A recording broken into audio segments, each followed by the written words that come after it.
Greetings, everyone, and welcome to the 189th edition of Cinema Effect. I'm Zach, and I'm joined by the amazing Spider-Man Defense Force. He's actively defending it right now as we speak on Reddit, Jaden. Hey, howdy. You can finish your comment, Yeah, I know. I was trying to type out that message that we were discussing earlier. Oh, yeah. I'm still stuck on that one. Yeah. No, it's all right. You have a couple of minutes of intro here to nail it. I'm also, of course, as always, joined by PTA's number one fanboy, the keeper of children. Bro, don't use a name on video. Yeah, You're not using that name anymore. Different. That one hits different now. You're not using that name anymore. That one's... I don't even want that in the episode. That's just bad. Long time listeners already know, Yeah, well, this is your last time, so enjoy it, Andy. Okay, no, that's that's a fair request. Yeah, all right. Last time that's being used on the record, aka Fitzy, aka Liam. Hello. I must admit, it's been a while since we've heard the kids. It's been a while since we've heard them in the cupboard. Are you muted, Jaden? Yeah, sorry, there was background noise, so I muted it up, and then I made a funny comment, and now it's too late. Yeah, it's too late. It's gone. Yeah, what are you gonna do? Oh man! All right, ladies and gentlemen, this is Cinema Effect, the podcast where we review and talk about a different movie every single Monday. You can find the show on YouTube, Spotify, anywhere else you get your podcasts. So go ahead and subscribe if you enjoy this mess. This week, the movie we're talking about is Before Sunset, which opened in the US July 30th, 2004. It was directed and written by Richard Linklater. I always have a harder time with that name than I should. It's a pretty normal name. It's a romantic drama, and the synopsis says, 9 years after Jesse and Celine first meet, they encounter each other again on the French leg of Jesse's book tour. Wow. We're diving back into the Before trilogy. Second go around, first time viewers, all of us, is what makes it so exciting. So, man, Jaden, you were the biggest fan of the first one, I think, as I recall. How did you feel about Before Sunset? So I mentioned to you guys that I asked for a screenshot that spoiled it for me a few weeks ago. Oh yeah, what was that? Yeah, and the screenshot was that it was Celine asking, did you show up in Vienna? So I knew that she wasn't there in Vienna 6 months later, which was unfortunate, to say. But at the end of the day, like, there wasn't actually that significant of a thing to the movie because, like, they acknowledge it and then move on quickly. Honestly, for sure. Yeah. So I was happy with that. I did really enjoy it again. This one felt much more real time than Sunrise did because it plays in a lot shorter of a time, obviously. And it's also just a lot brisker. Like, they move, it feels like everything moves a lot faster. The conversations are really interesting again. But I think the very good ones are a bit scarcer. I think the maturity that has evolved and that has come up, across this 9 years is evident in the dialogue. But I'm not sure, if you give me this or that, I'll definitely prefer the Sunrise dialogue over this one and the conversation they have there. Although they do have some bangers in this one. Once again, leaves us in a brilliant place. Wonderfully directed, and I don't know. Yeah, I did quite enjoy it, but I think that there's a little bit more hang-ups for me this time around. Yeah. Okay. All right. Okay, I'm fascinated by what you just said. Okay. I got to say, yeah, I really liked the film. 95% of the time, I thought it was great and definitely better than Sunrise. Then, I'm a bit torn in some respects because, like, it's the perfect continuation. It's making all the right choices for so much of the runtime. But I've also got a couple of holdbacks right now. They sound different to Jaden's, but yeah, I've got some hesitation at the moment. I want to see how you guys feel about them. I think this is going to be an interesting chat. And I don't know. This film's very highly rated, so I'm interested to see if other people think I'm nuts, but we'll see. But first, Fitzy, How did you feel about Before Sunset? Yeah, I was pretty into it. The conversations definitely felt less intellectual or less abstract, I guess, because it's just their lives are more marked by their experiences and stuff. And it was cool actually hearing that kind of level of depth, just with how their beliefs have evolved over time and their relationship experiences, their life experiences, and stuff like that. So that was cool. And I kind of like, it's not a film that's like overly romantic, or it is, but it's marked by the kind of regret from them not getting together at the end of the first one or after the first one. And so it's kind of got a different kind of, like a little bit of a darker tone to it, I guess. And I like that about it. I like the aesthetic as well. It had a like kind of cute orange yellow tint to it, which I thought was like it marked it out from the first one a little bit, gave it its own identity a bit, and yeah, I also just really like the real time thing that Jane was talking about. Oh yeah. It felt less like a montage, I guess, and yeah, so I was pretty into it. But I was a bit like I don't know if I'm just heartless or whatever, but I didn't fully connect to it like similarly with the first one. Like I'm not fully into the romance, I guess, but they obviously have great chemistry. I'm just not. I don't have that intense attachment that Jane might have had or seemed to have with the first one, or that people do have with this couple. But yeah, the film's great. Yeah. Okay, all right. So for you, does that put Sunrise above? Oh, does this put? Yeah. Where does it sit with the first one then? I don't know. They're pretty on par, to be honest. Okay. Yeah. But their differences are, as we've already pointed out, a few of them. There are definitely differences in a lot of different respects. First of all, you bringing out the visuals was interesting. Did the film feel like an older film than it is to you guys? Yeah, it felt a visually? lot older than 2004 to me. I totally agree. That struck me right away. I was kind of, for a second, when it like just as we're getting those opening shots, I was kind of like, isn't this 2000? Like, I thought I was wrong about the year it came out for a second. Because it looks like a film from the 90s. It looks like the first film. So, not into, like, you're right about the difference in color, but just in terms of, like, I don't know if the way they graded it, obviously it's still shot on film. I don't know, but it looked very similar to that. I thought that was interesting. It is funny how, like, reviewing these movies kind of is summarized in reviewing the conversations. Because I do agree that overall they are less broad, I guess, than the first film. They are less. The first film touches on, like, just interesting philosophical questions that we talked about, or we attempted to talk about in the first review. That can sort of just be relevant to anyone. This film feels like it's much more focused on Jesse and Celine themselves and their experiences, like you guys said. I think that's spot on.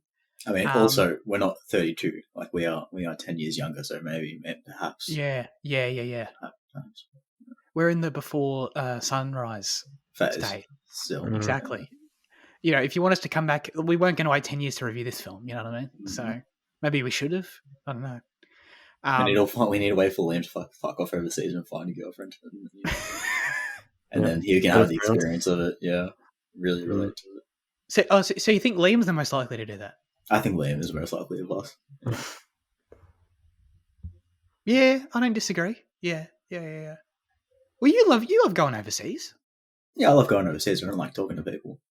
Yeah, okay, so you're like only one of the criteria. Yeah. Actually, that's a lie. Like, I don't mind talking to people. I have issues. I feel like Liam could really like just be like. Yeah. I don't like talking to people. I know you don't, but I feel like if we place you in that setting overseas and you see. You're reading philosophy that you like, that you can. I feel like. Why do you say you treat me like a guinea pig here? Like you're placing me in this. I think I think this is how we should view you. No, I agree. If you were to do a social experiment where all three of us are put in the same situation, like say it's like actors or something, right? Which sounds sad actually, but where like you put us in the same scenario, I think Lee would be the most likely to succeed in these conditions. Maybe, but Jaden's like, you know, he's worldly. He's a cosmopolitan. You are. You speak fucking Macedonian. You know, you'll probably pick up European, like some European language real quick. No, that's true. You've got connections. Basically, I agree with Jaden, but it's between you guys because I stand no chance. Anyway, so I'll just host a podcast, guys. That's all I do. So, anyway, in relation to that, in terms of those differences in the conversations and sort of how it gives the film, there's a few things that give the film its own identity over the first one, that being one of them. And for me, like, it's the perfect example of a movie having so much more value because it's a sequel, where it adds this whole different dynamic to everything. Like, and I think it's great that it sort of gives Sunrise its own identity and its own feel in the conversations, because then that makes that film stand out in its own way. It doesn't feel like we're just retreading the same ground. That's great. But then inherently, it's the perfect place to take this, where if you were to do another one, where you add the element of more experience between them, the reunion, of course, just in general adds an awkwardness to the whole situation that was never there before. Learning, like, because we already know these characters, learning about what they've been through, learning, you know, that they both have partners, for example, and the way we sort of organically learn more and more about what they've been up to is very cool. And sort of like, as we watch, I mean, we get some big clues earlier, but then still, like, I feel like Ethan Hawke drops the fact he has a kid kind of late in the movie, like for where you might think it would be. So, like, I feel like as we're watching, this puzzle still sort of being filled in as we watch. And that's just, I don't know, that's, to me, gives the film its own identity, which you can only do a second time, you know? And I think that's really cool. So that, in general, really stood out to me. And that was a really great choice to sort of take it in that direction. Yeah, I don't know. That extra layer really just added so much to it, I think. It made it a lot better. It's especially as we learn more and more about, it almost gave the film this sort of, I don't want to keep going on and on, but I want to see how you guys feel about this. Like, it gives the film like this almost past lives quality in its story. Yeah, you know definitely. What I mean? That the first one just can't have inherently because of what it is, you know. And so I love seeing that natural evolution of it, and how that played out. Basically, just through the fact that, like, they're both, you know, they're both married, they're both in these relationships, and they have to meet again, and seeing all the possibilities of what could have been, you know, that being such a big topic in this movie, as it should be, you know. So it just changes the whole complexion of the relationship, basically, is what I'm trying to say. But it sounds like you didn't like that as much, Jaden, as the first one, because like all of that, like, I enjoyed the philosophical stuff in the first one, but for me, everything I'm trying to explain here is like why I like this one better.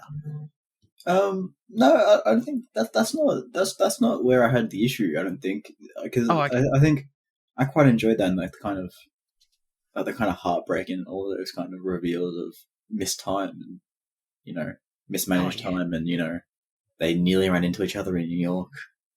Dude, the fact they lived in New York at the same time, like, I was more devastated than that, but by that than they were. You know what I mean? They were kind of like, oh, that's a shame. I was like, what? I mean, like my heart broke like outrageous. Like multiple times at the film, and like that was like one of them. Like the fact that on his wedding day he thought he saw her, and he probably saw her, man. Yeah, dude. Like that sucks. But no, like I don't think, like, yeah, no, like nothing you raised was necessarily my issue with the film. I think mine just come. I don't know, actually. I think quality of the conversation is one thing. It just felt like,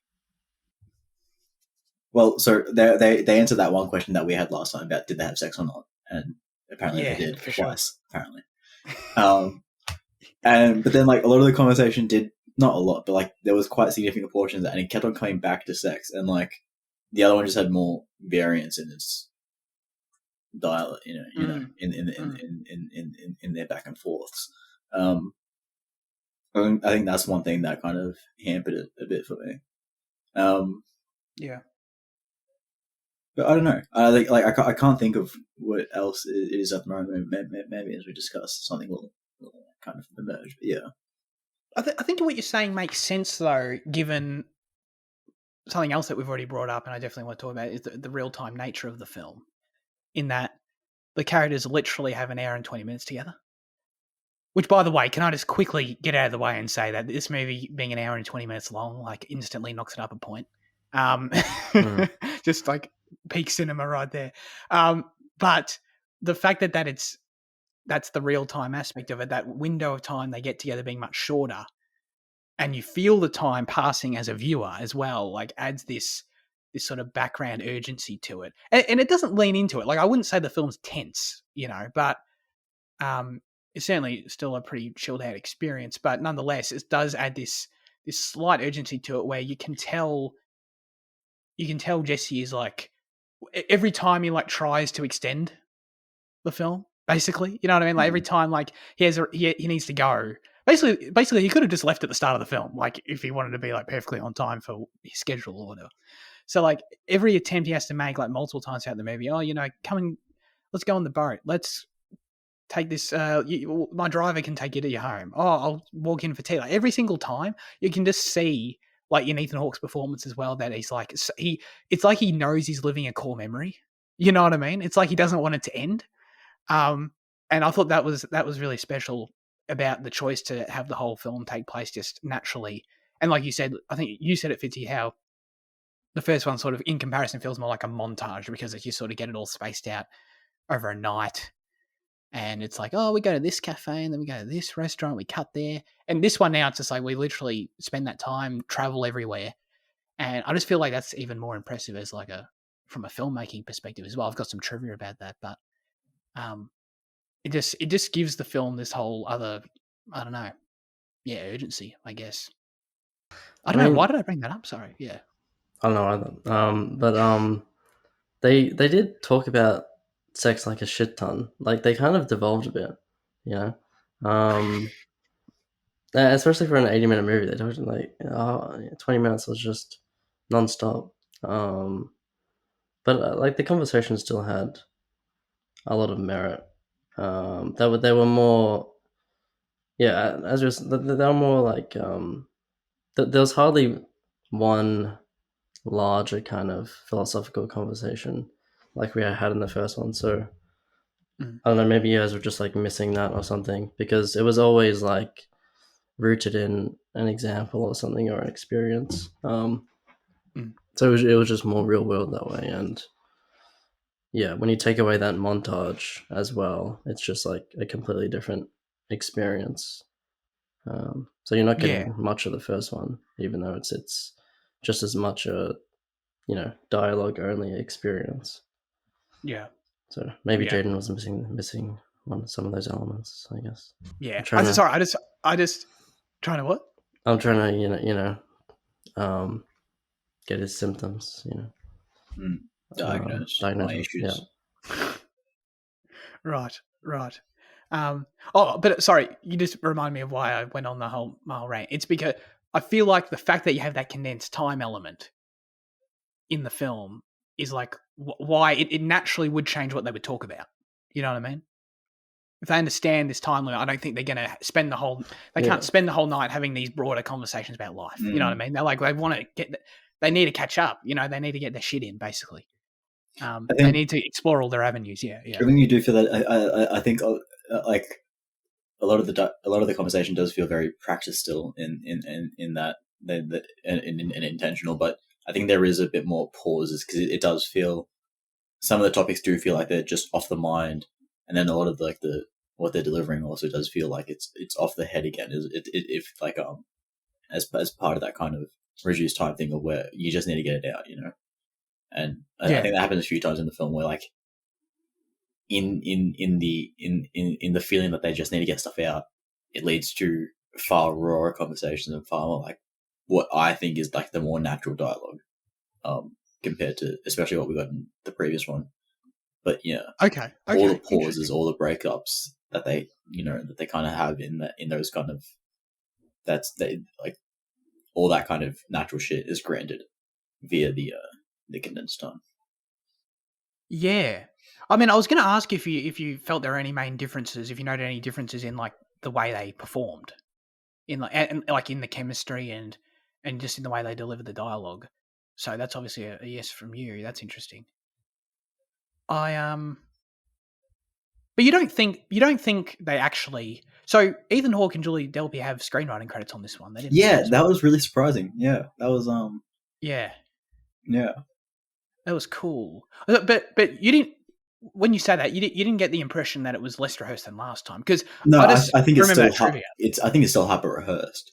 Yeah, but I think the screenwriting credit really comes from the fact that maybe they have been kept apart for 9 years, and maybe some of the dialogue is real. Maybe like you know how Ethan Hawke says, maybe everything in this is a bit autobiographical in the stories we tell. Maybe it's the same shit here. And it wouldn't surprise me if Richard's like, you make this more realistic. Why don't you guys choose up the topics? Yeah, for sure. Yeah. What were we saying about with this? I forgot. Where like differences in the performances. Performances. Well, yeah, I think like the major difference, and probably what I like most about the film, is the role reversal of the cynic and the romantic.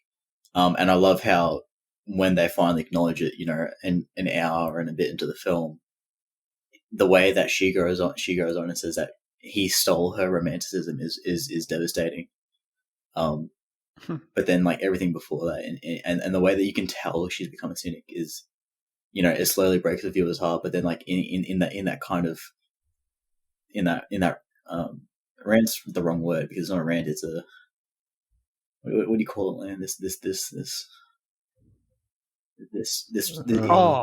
Yeah. I know that like kind of like fucking release she has, like release. Yeah, I was an outburst. Yeah, whatever. Yeah, everything she says in there, like about just becoming the cynic and just becoming cold and withdrawn or whatever she says, it's devastating, and I love it. That was a very memorable scene, because it's got that's. Do you reckon it's like the most heated they've gotten so far? Yeah. But even then, it's not that they're not in the throes of an argument. They're just no. Yeah, it's just that. Yeah. But it was like the most intense their conversation got, I guess. Yeah. Even in the previous one, I think that's why it stood out to me as well. Yeah. Yeah, I don't know, man. Like I was so apparently they were like developing the script as they were shooting, because they were like so they were shooting in chronological order apparently. And like they were still figuring it out as they were going, which is crazy. So like I guess it was very much a collaboration between the three of them, which is interesting to know. But like watching, for example, that like I read the longest take was 11 minutes.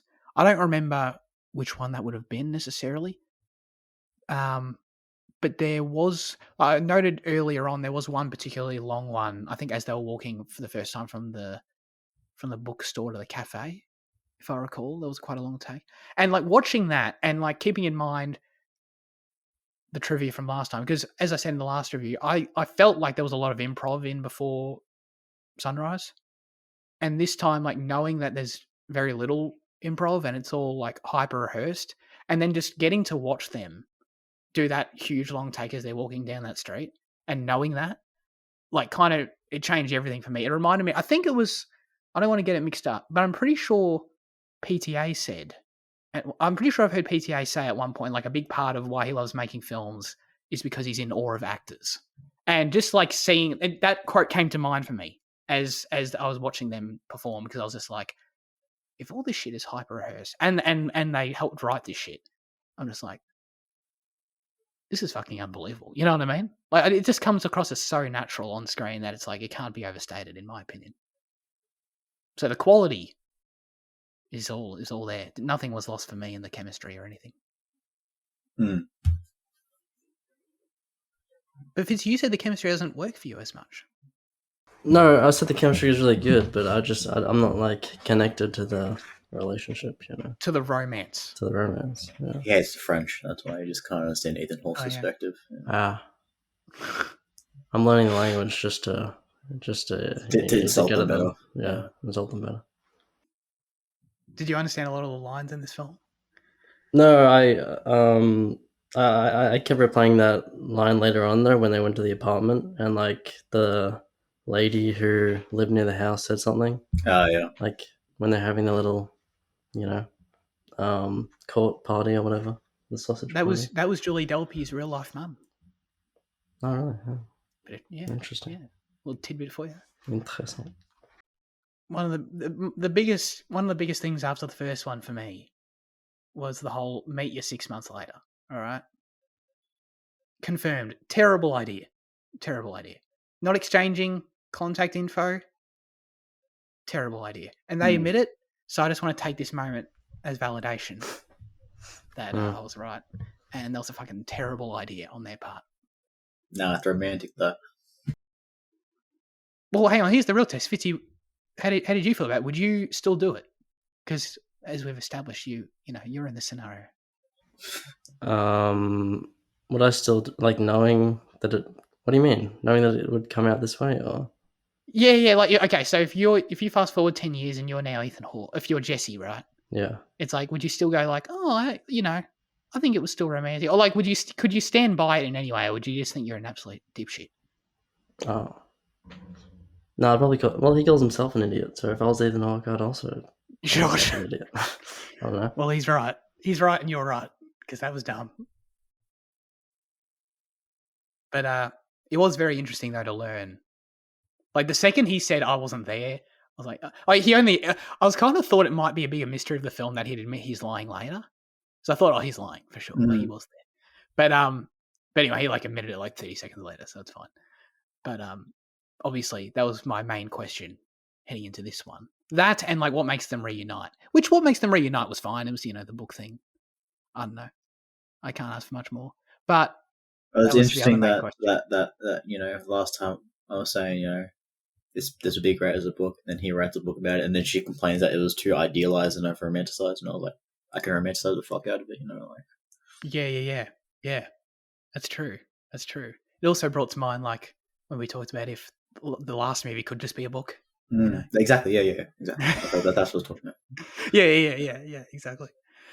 So yeah, no, that was all good. Just so you're aware, Zach, as well. By the way, your fan is peeking into frame. I just realized. Is it really? Yeah. Hey, let me zoom in on my framing. Oh, it is. Was that there before? I don't know. Yeah. Oh man.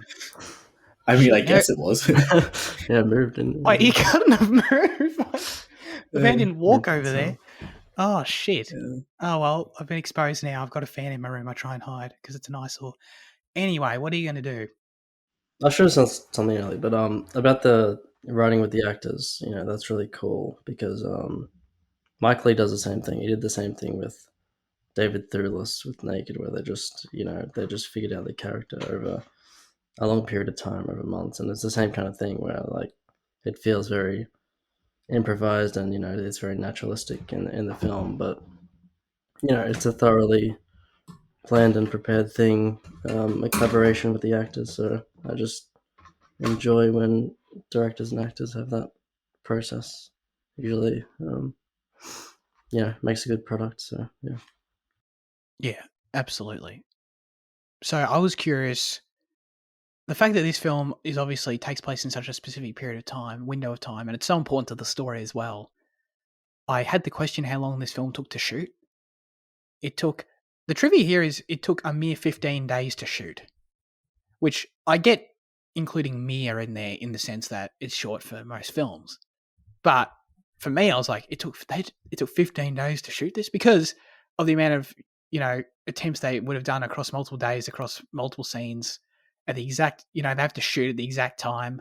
I'm basically spoiling my trivia here, sorry, I'll say it. Since the film takes place during the mid to late afternoon, it was the only time of day director Richard Linklater would shoot the scenes in the film. He felt it added to the hyper-reality of the film and often relied on the actors to get perfect takes at the right time. I was very aware of that watching it. As soon as it became apparent this was a real-time film, I was trying to like look for signs in the light. I was like trying to, spot where they had some days break between shooting or whatever, and I just couldn't. So that again, in my opinion, like makes the film much more impressive than Sunrise. I'll never get it right. Because like in that film, you know, they were just shooting a bunch of interiors and cafes and bars and shit. It's like, I don't know, you can do that whenever. And nighttime, whatever. Any nighttime's fine. So there was a lot more that had to go into that one. This Imagine time, trying to do that in Melbourne. You get sun, hail, sun again. Fucking this week. Yeah. Exactly. What a total mess. Oh god.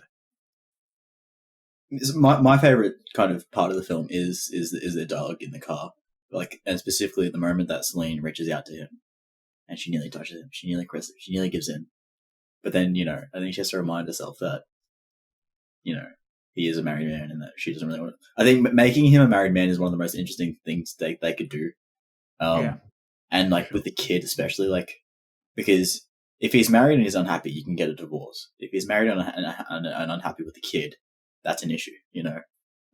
So the dilemma that kind of has, but then like that is like the most devastating moment in the film when she reaches out to him, and they've both kind of just dumped everything and released it. Sorry, I had more to say, but it's kind of gone because I need to be back in a second. No. Okay.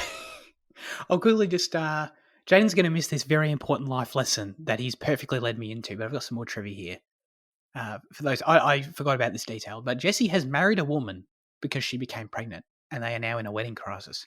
This parallels the story he told him before sunrise about his parents marrying because of his mother's unexpected pregnancy and their subsequent divorce. Shotgun. So, shotgun way. Jane, I just read the trivia about how Jesse has become exactly the same as his parents with their marriage, if you recall. So, good life lesson there, folks. What the lesson is, I'll let you construe that for yourself, but, you know, there's something there for you. Have a think. Apple doesn't fall far from the tree. That's one. That's one for sure. Yeah. Leave the rest in the comments, if you like. For what you were talking about, Jaden. So does Jesse describe? I think it is right. He describes like the dreams he has about Celine in the car ride as well. Mm-hmm. They were the most. That was probably the most involved I felt with the film in terms of like the relationship aspect and like, you know, wanting them to be something. And it leads me into one of my holdbacks about the film and one of my issues right now. And that's because Jesse describing that dream, the fact that he has this recurring dream about Celine, is the first time. Like obviously you want them to be together. This is going to be a hyper subjective thing, and I want to get, because Fizzy's already sort of in a different place to it, so I'm curious. But I understand, like broadly speaking, we kind of want them to be together, right? But him describing this, I was like, I found it so striking that I was like, is it the first time in this franchise I felt so strongly like, for God's sake, yeah, just be with this woman, please, for the love of God. You know what I mean? And do what must be done, no matter what. Because he's there, you know, like it's one thing to go like, oh, think about, I met this girl once and she was great and, you know, what we could have been. You know, that's one thing. And like the film touches on that and discusses that a lot. And that's takes all different angles on that idea. And that's great. But then now we're like in the realm of, okay, he's literally breaking out in sweats every night because of this girl. And it's like, Jesus Christ. Like this is now taken the next level to where it's just now, it's almost too much for me. And then when we get into her apartment and she's like, what is it? I've got a little waltz. Is that what it was? A waltz? Is that the word? And God, now she's written a whole 3-minute song about him. Which, by the way, I must admit, it was totally hilarious when she just said Jesse in the song. It just made me laugh. But it's just like, okay, this is far beyond like any potential argument that could be made. So I guess the core interesting conflict that I've found interesting about this film and about the whole relationship in general is that there's always that doubt of like, well, what if it's just a fluke? You know, what if they end up hating each other in the long run? You know how they bring these ideas up to each other? And that's always interesting. But then after this now, I'm just like, dude, there's no argument. Get out of here. Just get together. You know what I mean? It's now almost to the point where it's annoying to me. So I felt the film went way too hard in the end on like just making it so fucking painfully obvious that can you guys just now it makes me feel the characters are dumb for not just getting together. You know what I mean? It sort of changes the whole way I perceive this relationship for me. So okay, I'm just going to leave it there for a second. I guess it can also link to how you feel about the actual ending and what it means. But okay, Jane, how you feel about what I just said first? Feel free to bring up the ending too, because I'm going to bring that up in a second. Anyway. Well, I think that's why the kid was introduced, because I think without the kid, yeah, they seem dumb for not cutting everything and just getting together. Okay. Look, obviously, I'm not really one to speak here. I don't have a 4-year-old child and a partner of 9 years, so I don't really know what it's like. But I imagine divorcing with the kid in question is a lot harder. So, I don't know. In regards to them being dumb for not getting together right then and there, I guess I disagree for that fact. I think they both know that they should be doing the proper thing. She knows that she should be, respectful for her partner, and he knows that he shouldn't be reaching out for as much as he is, but he gives in like almost entirely. Well, he does entirely by the end. Yeah. Whereas she only starts giving in at the very end. So dumb, no, but frustrating, obviously, yeah. Okay. Yeah. You make me feel. No, that's a great point, because you you make me feel self-conscious about the fact like I was basically just arguing for a man to ditch his kid, and like it's really obvious that you should. So no, you raise a great point in that there's definitely an ethical question to it for sure. I mean, it depends how much you like the kid. Very true.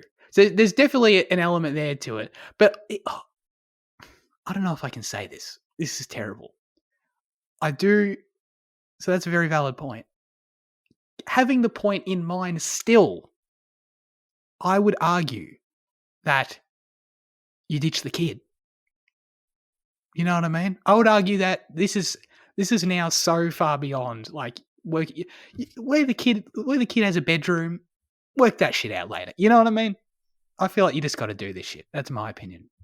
And maybe oh god, I got to be careful. Like future partners of mine don't clip this shit. You know what I mean? Anyway, yeah, Lynn, keep this conversation, this timestamp in mind, just for whenever he rocks up with the girlfriend. Fitzy, please save me. Yeah.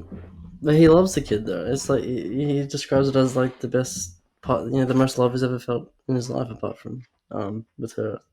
So I don't know if he would ever just snap a finger and do that. But I guess if it's affecting him that much, maybe you should. But isn't it just lost? After all, you want this guy to go and abandon his life over a fling. Well, yeah, Celine did want a horny guy, so he's very horny. Yeah, he fits that mold for sure. Okay. Well, I guess that leads us into the ending, because my instant reaction was, "What the fuck?" I didn't like that, and when I say that, I mean the final lines and the cut and the fade, I should say. It was jarring and underwhelming in my opinion, but I feel like it can also potentially be saved by how you interpret it and what happens after it. You know what I mean? So that's why I wanted to ask you guys how you felt about it, what you think it means for them. Well, I don't think it felt jarring or unsatisfying. I think her saying you're gonna miss your plane in that Nina Simone fucking role play, and his simple response of "I know," like Han Solo, maybe like a better now Zach, because he's like Han Solo. I think it works so brilliantly to both their characters. I think it's an extraordinary place to leave it off, and I think having a film that can leave it leaves you on it, like having to be able to do it twice to leave you on such a compelling will they won't they kind of like situation of will they be there at the train station or will he catch that plane, I think that's it. That's amazing. It's spectacular that they're able to do it twice, and I think they did do it twice really successfully. Okay, all right, interesting. Okay, I'm getting the feeling I'm in the minority here. No, it didn't feel totally jarring. It wasn't how I expected it to end, but I do like the last line and how it's kind of ambiguous. I didn't really enjoy the Nina Simone role play, but You did or you didn't? I didn't really. No, I thought it was terrible. Yeah. Ending the movie with that was kind of an odd choice, but yeah, I liked Ethan Hawke's. The kind of the subtle zoom in was cool because they only do that in like key moments. Like in the first film, they zoom in when they first like see each other and that kind of thing. Because the camera's like usually always still and it's just about the conversations, obviously. So that was a cool last moment. Yeah. Okay. Yeah. No, that's a good point. You've made me realize maybe the Nina Simone thing like ruined it for me. Maybe it was just that. I'm not even joking because for me, like I literally hang on. What did I write? So she's doing the whole Nina Simone thing, right?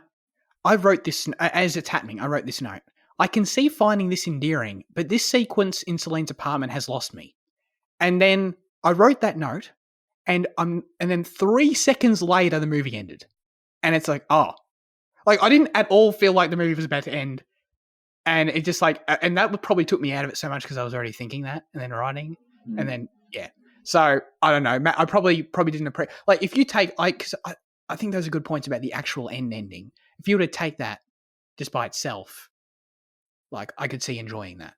You know what I mean? But probably because I was part distracted. Maybe because it shouldn't have been led up into that moment by probably the least interesting aspect of the movie. Then But I admit I am picking that apart. But it is also the end of your film, and I think that's pretty important, personally. The feel of the end, Yeah, I actually agree with you. Like, I think that the role play went on too long, and it was a little annoying. But maybe it's like a metaphor. She can't say what she really needs to say without filtering it through a performance or something. I don't know. Maybe If something's bad, you just make something up. That's what I've learned. If something doesn't make sense, you just kind of theorize. Yeah, I just searched it up and like she died in like I already forgot it might have been like late 2003. I think I saw the date was. So I wonder if that's because they did mention that she just died. So I wonder if that's like one of the things the actors added in, like they would die. She died while they were shooting or something. Yeah, and like that's why like they chose to end with her, and like maybe she was like maybe they all really like Nina Simone, like and like, that's why like that kind of sequence might be a bit off. A spontaneous creative decision. Yeah. Okay. Maybe that's the only reason they have their writing credit. The worst part of the movie. Yeah, great. No, I don't think so at all. But okay. But how do we feel about what it implies though? And because I do like it in the sense that it again leaves me very curious about the third one and where they'll be. Because it raised another like ambiguous situation for that again, much like the previous film, but a different one, so it's like I really have got no idea. I guess it would be weird if the third film took place and they've been like together for years, right? You know what I mean? It has to be like another reunion scenario, I would think. Isn't that like the whole thing? Well, I don't want to hypothesize because like I know I saw another screenshot. No, I didn't see the screenshot, but I've read the description before, and like. Oh, okay. And like it might, the wording of the description kind of makes it seem one way or another. So I don't really want to go into it. Okay. My theory is that they do get together for maybe some time, but then they break up, and then thus they reunite again, and therefore like the sort of new dynamic in the third one is like we tested this, we gave it a go, and it didn't work. and that's sort of the whole thing with the third one. That's my guess. I'm kind of in the same boat as Jaden, because I think I've like known about the last one for some time. Okay. But the real question is, where are they gonna, what European city are they gonna be in? Well, I also know that because I read the description. Is it another European city? You guys want to take guesses? Wait, so it is a European city? It's in Europe. It says a country, it doesn't say a city. Oh, I've seen the poster. That's all I've seen, and it's the poster of them sitting there, like sort of next to water. Like, it reminded me of either Italy or Greece, personally. Yeah. Do you want me to confirm it or no? I'll just leave it there. No, I'm happy. I'm happy for a confirmation. No, but let's put in an official guess though. Okay, I'm gonna say Italy. I'll say Croatia just to be different. It's not a bad guess. Yeah, no, it's Greece. It's Greece. Oh, yeah. I didn't want to steal Zach's answer. They went full Mamma Mia. Cool. Okay. All right. Damn. Well, thank you for that. We brought it up a bit earlier about how all this shit is autobiographical, as Jesse says in the film. This is a bit of a longer piece of trivia, but I feel it is pretty vital, actually, so bear with me here. In the movie, Jesse confesses to Celine that he wrote a book about their meeting 9 years before, partially in the hopes that she would read it and re-establish contact with him. Like Before Sunrise, this is based on events in director Richard Linklater's own life. He had once spent a night walking and talking around Philadelphia with a woman called Amy in 1989. Though they initially stayed in touch over the telephone, they lost contact eventually. In 1994, Linklater shot Before Sunrise based on his night with Amy, and like Jesse in Before Sunset, Linklater was secretly hoping that Amy had heard of the movie and would show up at the premiere, but she did not. When Before Sunset was released, she did not show up either. It wasn't until 2010, before Linklater started production on Before Midnight, that a friend of Amy who knew about their story contacted Linklater to tell him that Amy had died in a motorcycle accident on May 9th, 1994 at the age of 24, a few weeks before he started shooting Before Sunrise.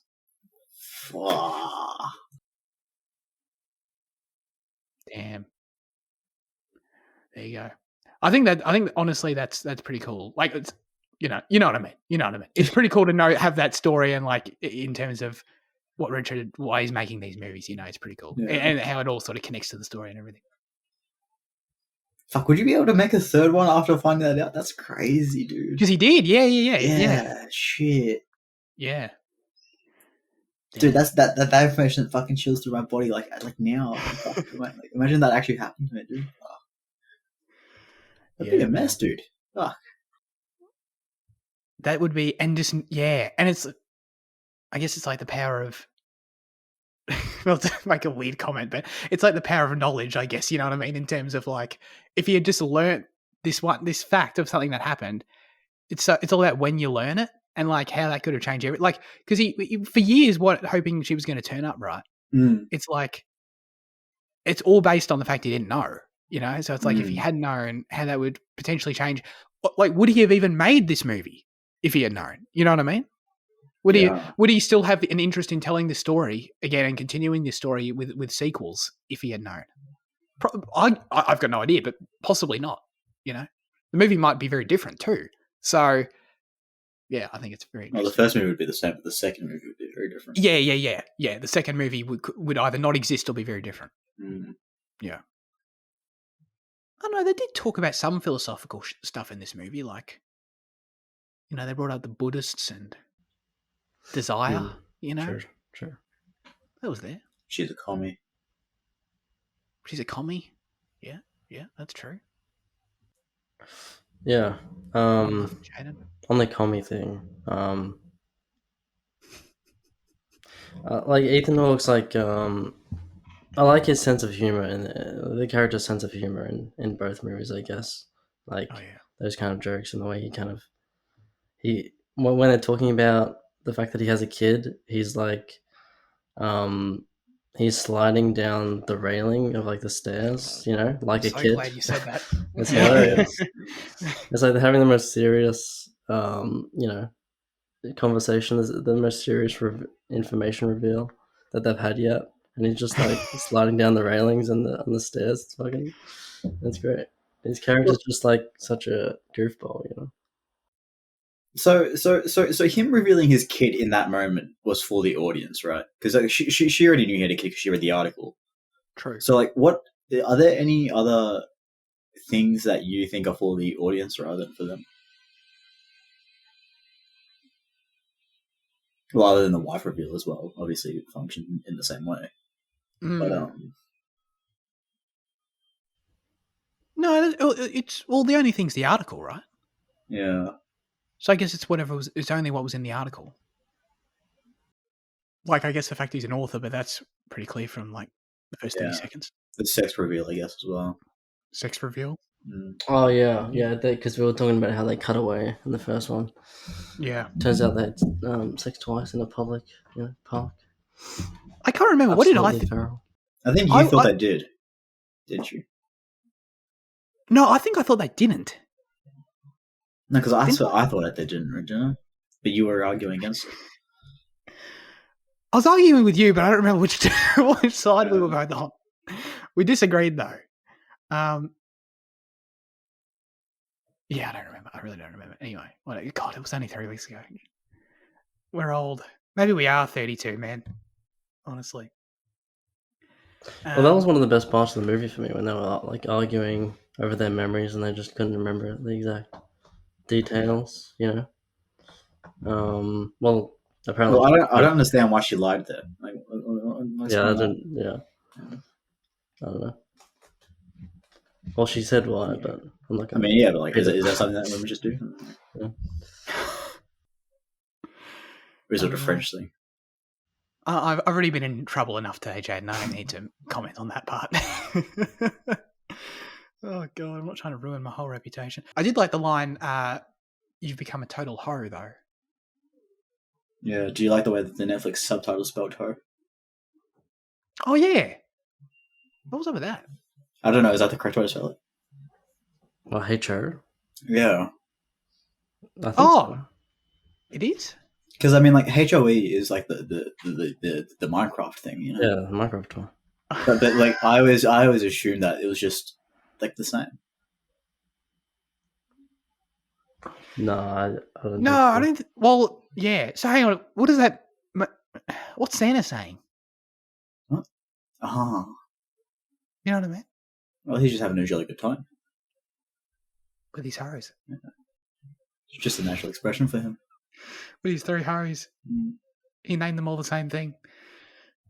Oh, man. Dixon, Dasher, and fucking Prancer, you know. So it's random. Okay, all right. I think. Does that mean we're done? Yeah, I'm done. I'm getting that vibe for sure. Okay. Let's get to our final verdicts before sunset. I promise I'm not joking. I actually get stumped every time. Jaden. I think I might have like missold my position earlier in like my kind of like I do quite like this movie. I think at the start you were fishing for a bit more like negatives from me when I kind of expressed like my less position on it, but like I still. My apologies if so. No, like I mean, I think it could be me, but it's still an 8 out of 10 from me. I think it's still like really great. Really loved it. Where like I had a similar thing with it that I did with the first one, where like I was kind of going into it just ready to watch a movie, but then was instantly grabbed again. So that was kind of magical to have that replicated as well. So yeah, 8 out of 10 for me. And an hour and 20 minutes. Yes. For sure. Man, I was going to give this an 8 so easily, and the ending bummed me, I'm not going to lie. But, I'm going to stick with an 8. I think it's only fair to it. I think I might be being a bit unfair if I hang on to the ending too much. And like, there are positives in the ending. I like the arguments you guys made, and it does leave me curious for the next one, which I think is important. So I 95% of it I thought was really great. So yeah, it's an 8 from me as well. Fitzy. Yeah, I'm in the same boat. I'll also give it an 8, which I guess means I did enjoy it more than the first. But yeah, I don't know. It was great. It was great overall. So Yeah. Well, everything before Celine's apartment, I definitely enjoyed more than the first one. Like, definitively for me. So. Oh, sorry. Just mentioning her, like, it reminds me. I love her apartment so fucking much. It is so distinctly early to mid 2000s, and it is atrocious. The color and the way everything is slammed together, but I love it because it just like I don't know, like it's honestly kind of rare to see that kind of like interior style in anything because it feels like it was like mostly avoided. Like, but like if you look at like shit from the 2000s, the early 2000s, you see how vibrant and you see the color and like the eclecticness of everything that they put out. Like you see like one of my favorite shows is Black Books because of how oppressively 2002 it is, and in the interior design of some of their rooms. So I loved seeing that. It wasn't to the extent of Black Books, which is unfortunate, but like actually seeing that early 2000s kind of gapping style between retro and kind of modernism, it was welcome in my opinion because you so rarely see it. Nice. We need that segment needs a name, like Jaden's Architect Corner or some shit. You know what I mean? No, but that's not interior design. That's just me being attached to the 2000s. Is it? No, come on. You can't say like your expertise didn't come into play a little bit. You know? No? I don't think so. Interior design? No, you don't really do design. No, I do. But like, no, but you wouldn't really do decoration, would you? Or do you? To extents. Oh, there you go. Yeah. Yeah. You see a similar thing in like High Fidelity, although that's obviously vinyl. But like the colors and stuff like that. Oh yeah, this the eclecticness. Yeah.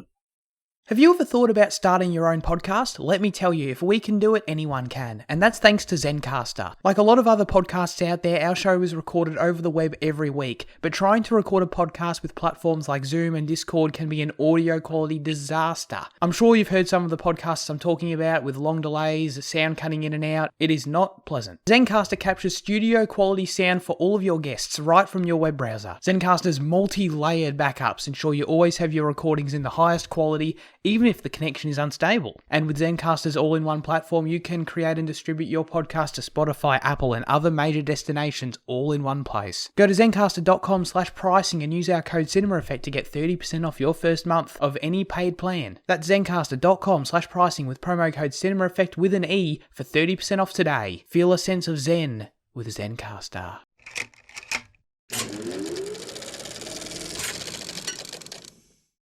Let's get into news chat, people. Do we have any chance of having this podcast be quicker than the movie at this point? Nah. What do you reckon? Oh, no chance? I'm gonna speed run it. No.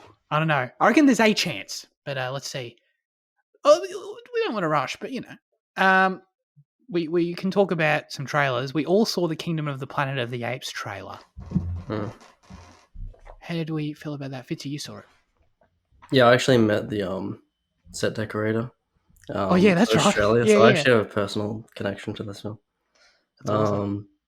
No, it's pretty great. We saw glimpses of a more modern, darker version of the first 1968 film, kind of seeping in where the apes hunt the humans in like tribalistic fashion.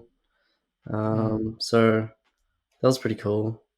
And yeah, the CGI was pretty great, I felt. I don't know. Yeah, it looks like it's telling a pretty cool story, like against kind of, I guess it's similar to the other ones, leadership kind of squabbles, but it feels, it's just falling on the ape, scale, ape society now. It's ape v ape. It's trying to bring down the corrupt kind of system kind of thing. So the corrupt which ape we know. government. Which how does this work, Jaden? Because are they actually going to go straight into the 1968 film? Was that like always their intention, or is that just kind of like a possible future? Hold on, I need to think back to how the original 5 play out in the end. I have no connection to the first films at all, so I've got no idea. So I didn't even. I mean, that makes perfect sense. I didn't even really think of this in relation to that. So my takeaways were like, now it's like the whole thing's just reversed. It's like now, like the apes are prejudicing the that's not a word. The humans. You know what I mean? Yeah. So in the way the original 5 are, it's kind of cyclical, I guess, is what you'd say about the events. So I think so in regards to your question of is this leading into the first one, I don't think it can't fully go into it given what we've already had, but it just looks like it's like very heavily like there's stuff that is very clearly from the first one, and it does majorly seem like the first one. It's just that it's not like the same continuity. No, yeah, it seems like the first one with with context of the modern trilogy. Yeah, okay, right. Yeah, well, it wouldn't really make much sense if it was completely continuous, because it would kind of make the plot of this movie void, because in the original one, as you said, Zach, it is just that, like the apes have a whole religion that deems humans as kind of like inferior, and like the corruption all over ape society is like embedded, and kind of unstoppable. So it feels like this plot of like anti-corruption, or like whatever you want to call it, wouldn't really make sense for this film if that's what they were going into, because it obviously didn't work out. So I guess that's cool, and it's just inspired by it. That main ape character like looked exactly like Caesar. Which main ape? The one that helps the girl, or the one that's? Yeah, I think so. I think it was that one. One of the apes, though, they kept cutting to it. I'm like, dude, that's a Caesar. Like, did they just use the same model, like a younger Caesar? You know what I mean? I mean, how distinguishable are apes on your day to day? They are pretty. No, come on, they are pretty distinguishable in these movies. I don't know. I was thinking, like, is it Caesar's son or something? Like, it just looked like spot on. By the time this film rocks around, I think Caesar's son would be pretty old, wouldn't he? True. I feel like it has to be related. I don't know. It was for in designing these apes, they're very intentional about it. I feel like they wouldn't create one that looks so similar to Caesar without something. I don't know. But I saw the dude of my what's the guy's name? My favorite dude, is it Morris or something? What's his name? Maurice, like the orangutan. Yeah. Maurice, I think it was. Yeah. Maurice. Yeah. Dude, I was like so psyched to see him back. You know what I mean? And he like speaks better now. He's like learnt shit. So hang on, if he's around, then how much time has passed? Well, maybe that's like Maurice's grandson. Maurice's grandson, Morris. I don't know. Yeah. They all look the same. Who knows? Anyway, I'm sorry, Jane, what did you think? Sorry? What do you think of the trailer? Oh, yeah, pretty banging, yeah. Yeah. So, wait, Fitzy didn't see Deadpool and Wolverine? No. Jane, what do you think? I honestly don't remember much of the trailer. Okay. I remember he has a birthday party at the start, and I TVA. There's TVA stuff. That's right. That's what most of it is. Yeah. Yeah. And then I remember Wolverine rocking up at the end as a shadow. Do we actually get to see him? I don't think so. No, we saw him from behind in another shot as well. Yeah. But yeah, no. That's no. Yeah, I can't really speak to it because I don't really remember the trailer, to be honest. Yeah, no, fair. I didn't really like this trailer. I don't know. I know everyone loves like losing their mind over this movie, but like, it doesn't do much for me. Look, Matthew McFadden was there. They got me pretty hyped. That was pretty cool. Outside of that, how'd you say his name, by the way? Is that Matthew, I've definitely got it wrong before. But I think that is actually how you. Holy shit! Yeah. Once again, I've just always put the Y before the D. That's crazy. Yeah, I've done that. Yeah. I've done that. That's for nuts. Sure. Yeah. But I'm pretty confident I've got it right now. So yeah, that's great. But so the whole thing with this trailer is that Deadpool's referencing he's in the MCU. And he's talking about the fact he's in the MCU in the movie. Which I get it's Deadpool's thing that he breaks the fourth wall, right? But this is like my whole this is my musicals thing, guys. This is the breaking of the reality of your universe. You can't I can't stand this shit. I can't stand it. You can't have Deadpool be there in the Marvel Cinematic Universe saying here's a line where he says, well, I'm gonna save this whole movie franchise or something. And it's just like, but he's there in the actual MCU saying it. You know what I mean? Like, you can't do that. That's how he functions in the comics as well. That's how he always is. Oh, I know. I just hate it. I can't. Like, I didn't care when he was off in his own little Fox world where like nothing connected, and it was like whatever. Like, that's fine. It's his own little movie. Now you can't come into Avengers Endgame world and be saying this shit, man. I don't know. Oh, look at the little nerd whose butt hurt. Yeah, breaking his little brain. Look at him. Yeah. That's actually probably the most accurate. It is breaking my little brain. I get it's Deadpool. I get that, like, fans of the character probably wouldn't want it done any other way, and that's fair. I just don't like it at all. Like, I'm not down to go and watch a 2-hour movie of Deadpool referencing he's in a Marvel movie. I'm just no. He's probably going to say some shit like Robert Downey Jr. playing Iron Man. I'm just going to fucking lose my mind. Like, honestly. Anyway. Because there are like multiple lines in the trailer like that are basically that. So, you know, it is what it is.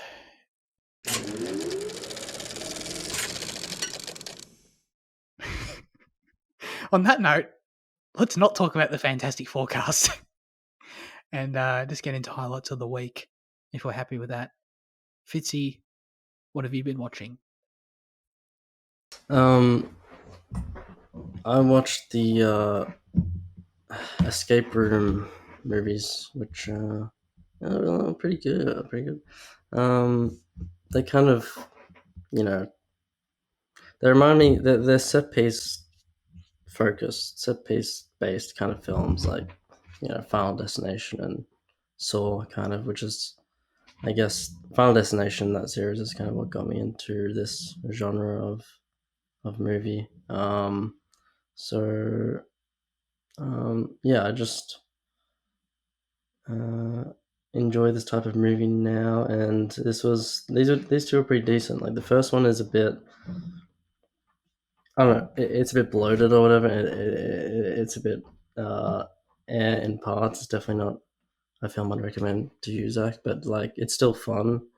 I feel like the second one doubles down on the fun escape room aspects of it, and it's just a lot kind of grander in its in its rooms and its environments. So that's the same thing, but yeah, they're both very fun movies. They kind of have this corny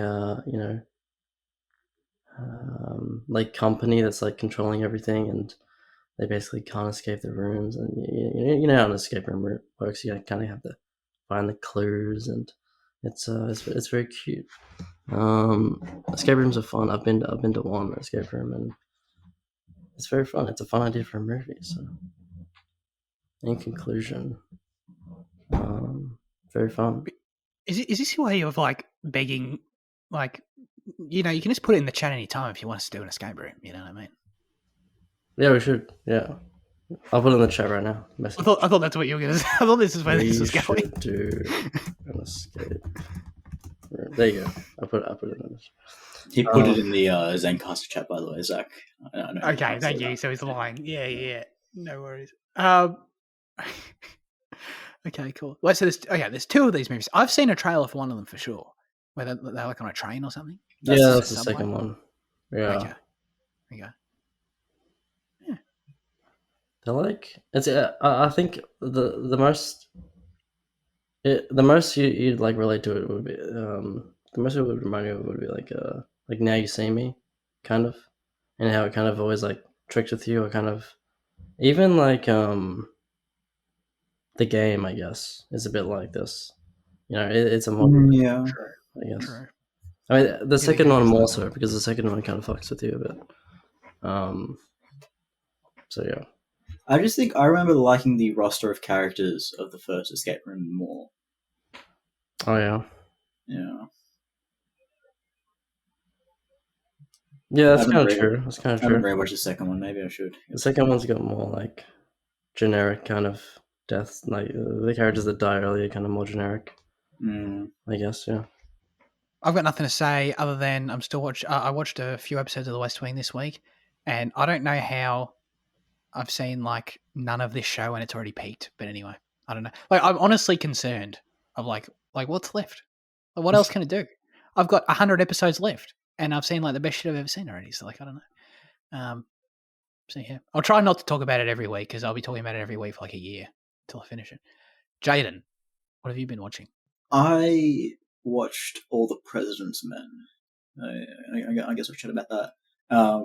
Which is it's a film about the whole Watergate shenanigans. Oh yeah. It was interesting to me. I like my knowledge of Watergate is pretty minimal. Only how it affected kind of the world outside the US and not kind of what actually happened there. So following this film is, if you have no clue what Watergate is or any like kind of other prior knowledge, it is difficult. But then I was reading like other people's comments, and like apparently like I think it is meant to be difficult in like to represent like the kind of like the way the investigative journalism worked, and that just kind of weaving so many threads, and then how older information is then recontextualized through the new information. Like it is meant to be confusing, I think is what people have landed on. I guess some people landed on, dumb people perhaps. So yeah, I got lost many fucking times. Especially with like so many names that like you'll just never hear in your life and never hear again.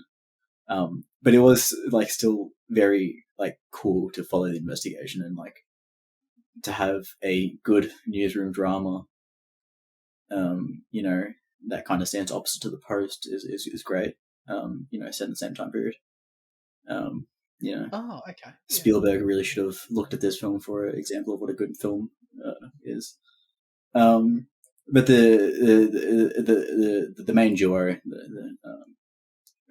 Robbie Redford and the other guy. Dustin Is it Dustin Hoffman? Dustin Hoffman, yeah, that bloke, yeah. They're both great, really entertaining. And like all the dynamics of the newsroom is really fun, and I think like the scale itself is cool. I always assumed that Watergate, you kind of lose what it is. Like Watergate was the Republicans trying to bug the Democrat building. Like I always just assumed it was something way more. Like it was just essentially like spying, and that then led to documents being uncovered to show the extent of the spying, and then that ultimately collapsed the whole regime. Whereas in my head, when I heard Watergate, I don't know, I assumed it was like way worse. I honestly didn't know what it was. Yeah. So it was fun to learn about. Interesting movie. Yeah, it's great. Yeah. Good. Cool. Okay. Very good. It's on my list. Yeah, I want to check that out. Very well directed. Yeah.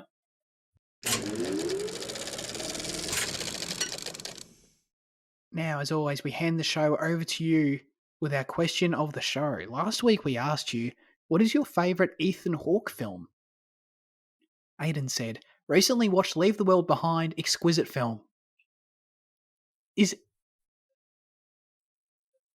Aiden, are you joking? Help me. Hang on, is Aiden on Letterboxd? You guys have... I don't have him on, like I don't think he's full. I don't know. Aiden, hit a sub if you're on Letterboxd. Hang on, I'm going to type right now to him. I need to know. I don't think he's not on anyone's like following or followers. He's got to join us on Letterboxd for sure. Anyway, even if he's not, hang on. Are you on Letterboxd? And I'm like, Fitzy, I'm actually going to send it in the right chat. Okay, I need an answer to that from Hayden. We'll see. Because that was honestly going to be my my obligatory joke answer, but we'll see. Anyway, Luke said, I'm sorry, Dead Poet Society. but also shout out to Glass Onion. Glass Onion, are we happy to disqualify it from further conversation in this discussion? Why is that? He plays a very vital role. I'll take that as a yes. He's confident man. Confident man. Is that what his credit was? Yeah. That's great. Andy said, not my favourite Ethan Hawke film, that probably belongs to Before Sunrise, but my favourite performance of his is for Training Day. Despite being overshadowed by Denzel, he was just as amazing. I swear, I swear he has a main character. Okay, wait, oh my god. I swear he was a main character in that, but he got a Best Supporting Actor nom. Feel free to help me out. Second favourite performance is Before Midnight. Nothing big or special, but I personally liked him more in the trilogy. Look forward to that. We will. Okay, hang on, Jaden. Thumbs down. You threw me off. What's going on here? Training Day is overrated as fuck. When I agree got to it, I just didn't vibe with it completely at all. Just wasn't what I was expecting. Didn't like it. Didn't like the story. I mean, I liked it, but I agree. I didn't see it as a classic or anything. I mean, Denzel's great, but mainly because he's like super. He gets all the charismatic shit to do. Ethan Hawke's just kind of there. He's kind of he fills his role. He's the guy who needs to learn because it's Training Day. You know what I mean? Wow. But yeah. Anyway. Basically, if I learned by looking at all the Ethan Hawke films I've seen that I haven't seen very many.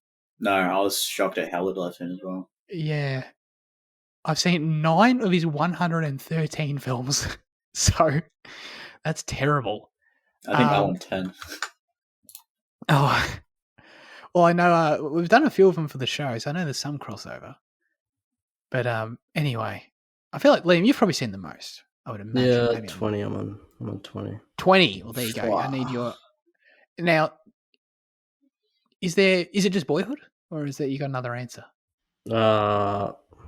Wait, it wasn't quiz show. Yeah, it is just Boyhood. But I mean, yeah. I haven't seen Boyhood in a while, but I used to watch it like every year, pretty much once or twice a year in high school. So I used to be really attached to that film, and it's just awesome. But I do have other shout outs. Like he's pretty. He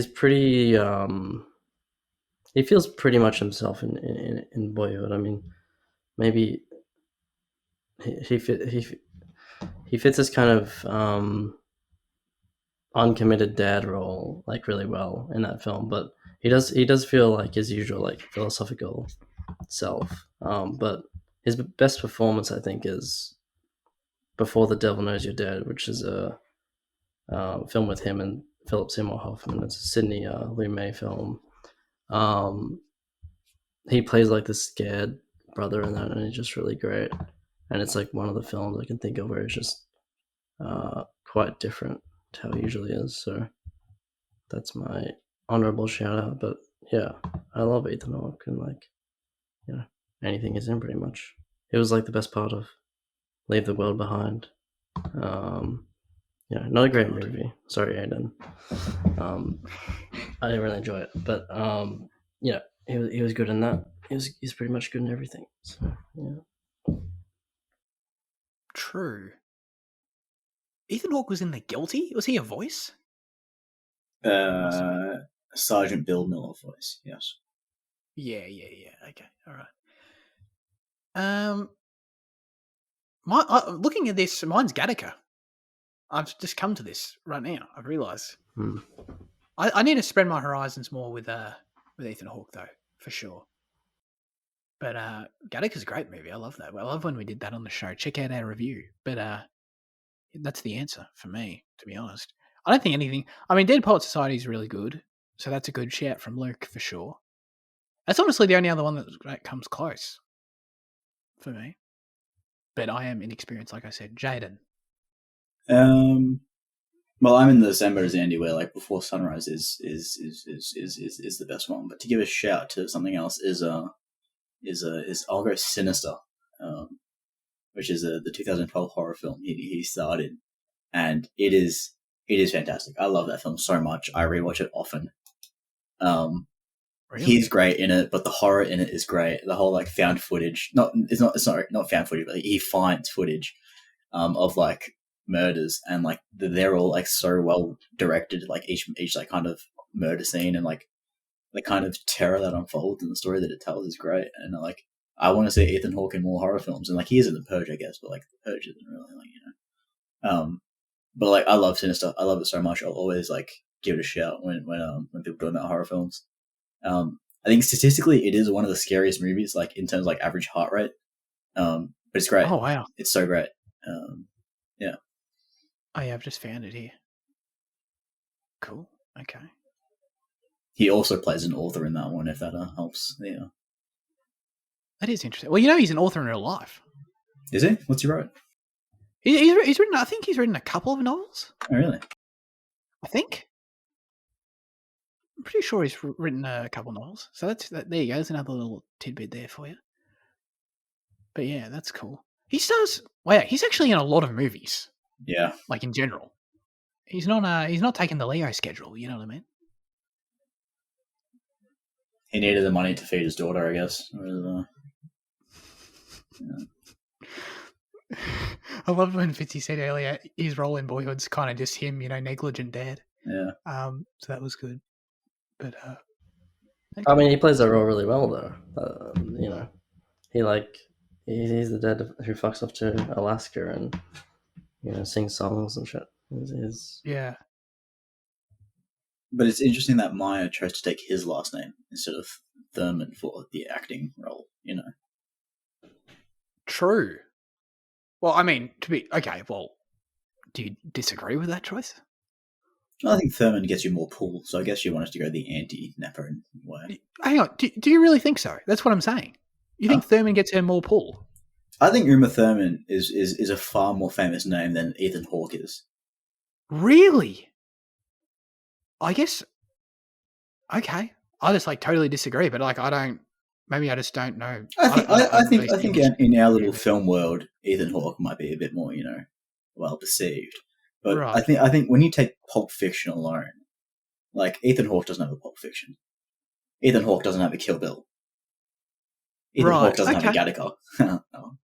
Yeah. Okay, no, I get what you're saying. Okay, I get what you're saying. Like, I think Uma Thurman's far more iconic. You know, people don't write songs called Ethan Hawke. You know, Fall Out Boy wrote songs called Uma Thurman, or they reference her anyway. Okay, all right. No, that's fair. I honestly hadn't thought about that at all. But I did disagree. I mean, everyone knows everyone knows Ethan Hawke. Everyone knows Dead Poets Society. But I think if you're when people think of Dead Poets Society, they think of Robin Williams. I don't think of Ethan Hawke. That is true. I honestly didn't know he was in the movie until Luke wrote it. I agree with you. If her last name was Thurman, people would give it more pause and say, you know, is she Uma Thurman's daughter? Because like Hawke isn't just a more generic name, and Thurman is like super specific and not very popular. But Ethan Hawke is still, you know, my mom would know Ethan Hawke. She might not know Uma Thurman. She probably would, actually. She'd know both. I don't know, yeah. But then you go, name an Ethan Hawke film, and they go, I don't know. Name it Uma Thurman film. Oh, yeah, Pulp Fiction. Yeah. That's true. I suppose. That's true, yeah. That is true. I mean, I think, are we forgetting the most important part here, that Maya probably had no say in the matter? What do you mean? Why would she have a say? Why wouldn't she? Well, she's given the name of birth. Like, yeah, but then when you sorry, all actors use their real names when they act. Oh, right. Okay, no, I get what you're saying. Okay, but hang on. Well, now we're talking about she's at risk of deeply offending someone, potentially. What? Well, if her real name's Maya Hawke and she goes, actually, Dad, do you mind if I pinch Mum's name for my career? It's like, no. And he's like, yeah, sure, go get that bread. You know, like, okay. You're going to get away more. I don't know. I feel that's a big deal. I feel like you can't just do that. Riveting conversation there.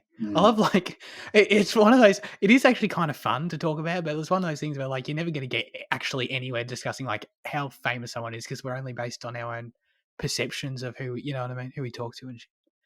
But I think Jaden gave Uma more credit than I would because I honestly didn't agree. But yeah, you're probably right. As always, we'd love you to submit your questions, thoughts, and or reviews for next week's film in the YouTube or Instagram comment section, or join the Discord server. This week, the specific question we'll be asking you is, or rather, Liam and Jaden will be asking you is, and I'll be answering, how would you feel about attending your 10-year high school reunion? Let us know. What are the odds that you're going to have to censor particular names in Andy's response? Oh, yeah. Big. Yeah, there's gonna come a day where we have to like actually censor his Discord comment as well, Because the Discord gets too big. Yeah. Yeah. Right. Like right now, it's okay. Anyway, we're on the cusp, Liam. Come on now. Okay. That's it for this week's episode of Cinema Effect. Thanks everyone for tuning in. Liam, what are you doing next week? So we did a little poll this week.